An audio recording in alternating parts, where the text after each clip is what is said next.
हरियाणा में anti incumbency factor को खत्म करने के लिए बीजेपी ने मास्टर स्ट्रोक चला है। पहली लिस्ट बीजेपी ने जारी कर दी है और इस लिस्ट को देखते हुए साफ लग रहा है कि सभी को पार्टी ने मौका दिया है।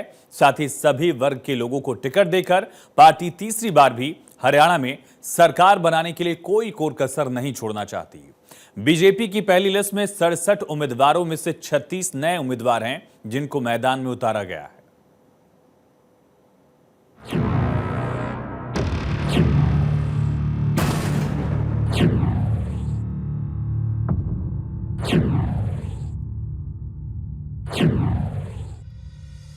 बीजेपी ने पहली लिस्ट जारी करते हुए हरियाणा में बड़ा दांव चल दिया है।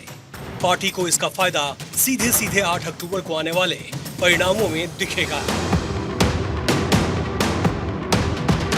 पहली लिस्ट में सबसे ज्यादा 13 विधानसभा सीटों पर जाट समुदाय के उम्मीदवारों को टिकट दिया गया है, जिससे साफ हो गया है कि बीजेपी चाहती है कि जाट समुदाय के वोट बैंक में सीधे सेंध लगाई जाए।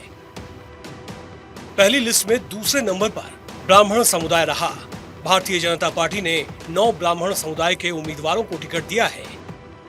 2014 और 2019 के विधानसभा चुनाव में ब्राह्मण समुदाय खुले तौर पर बीजेपी के साथ खड़ा रहा। इसी का फायदा लेने की कोशिश बीजेपी ने 2024 में भी की है।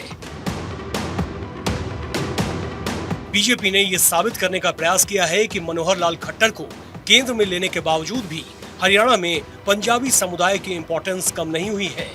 हरियाणा में समीकरण इस तरह के हैं कि इस समुदाय को पार्टी नाराज करने का जोखिम नहीं उठा सकती। पहली लिस्ट में 8 उम्मीदवार पंजाबी समुदाय से आए हैं। यही वजह है कि जींद के उम्मीदवार कृष्ण मिड्डा और थानेसर से उम्मीदवार सुभाष सुधा को पार्टी ने टिकट दिया है। बीजेपी का हरियाणा में ओबीसी समाज में अच्छी पैठ है। यही वजह है कि पहली लिस्ट में इसकी झलक साफ नजर आ रही है। पहली लिस्ट में 7 वैश्य समाज के उम्मीदवारों को प्रत्याशी बनाया गया है। पार्टी ने हिसार से कमल चंद गुप्ता और पंचकुला से ज्ञान चंद गुप्ता पर भरोसा जताया है। दूसरी तरफ घनश्याम सराफ को भी कैंडिडेट बनाया गया है। घनश्याम सराफ 3 बार के विधायक हैं। इस बार टिकट कटने की आशंका थी, लेकिन वैश्य समाज में उनकी पकड़ होने के कारण पार्टी ने उन पर दांव चला है। अहिरवाल समाज की 11 सीटों में से 8 सीटों पर बीजेपी उम्मीदवारों की घोषणा कर दी गई है। इनमें से 5 उम्मीदवार राव इंद्रजीत की पसंद के रखे गए हैं। उम्मीद की जा रही है कि हरियाणा के बीजेपी की 10 साल की सरकार के कारण जो एंटी इनकम्बेंसी फैक्टर काम कर रहा है, उस पर पार्टी काबू पा सके और इसका असर विधानसभा चुनाव नतीजों पर न पड़े। ये रणनीति पहली लिस्ट में साफ देखी जा सकती है। पहली लिस्ट में बीजेपी ने पिछड़े समाज का भी पूरा ख्याल रखा है। पार्टी ने 11 बीसी समाज के उम्मीदवारों को टिकट दिया है। विधानसभा डिप्टी स्पीकर रणवीर गंगवा जो नलवा से बरवाला शिफ्ट किए गए हैं। रणवीर गंगवा बरवाला के बजाय नलवा में अच्छी पकड़ रखते थे, लेकिन बताया जा रहा है कि बरवाला में उन्हें दिक्कत आ सकती है। बरवाला में कांग्रेस ने किसी मजबूत कैंडिडेट को टिकट दिया तो रणवीर के लिए बड़ी परेशानी खड़ी हो सकती है। श्याम सिंह राणा को यमुनानगर से टिकट दिया गया है।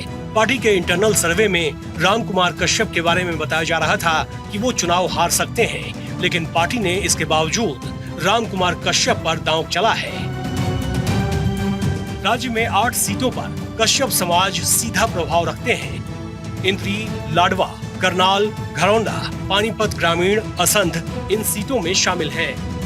कर्णदेव कंबोज को टिकट नहीं दिया गया है, लेकिन उनकी जगह रानिया से शीशपाल कंबोज को टिकट मिला है, ताकि कंबोज वोट बैंक पार्टी के साथ जुड़ा रहे।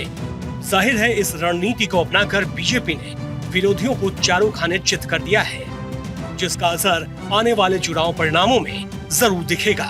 Bureau report, Bharat 24।